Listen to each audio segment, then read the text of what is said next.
Gawin mo nga itong bahay, EJ. Okay. So, I already made one before. So, here is the finished Tingin. product. Here we go. Ganito gagawin. Ang galing ah. Sige nga, pakita mo nga. First, let's Tabi mo dyan. Okay. and then do this.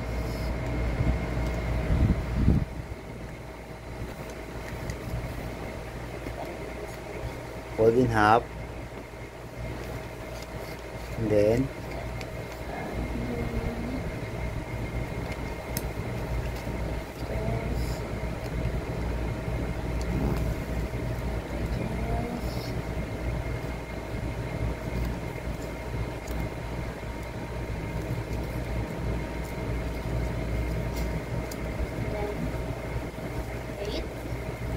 One more step.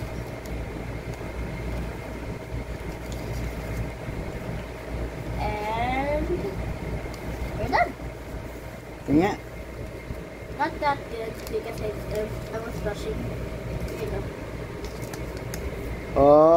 Bahay nga. Galing ah. Bungalow. That's a bungalow. No. Galing ah. Ako kanina hindi ko ma-visualize eh. Okay, here's the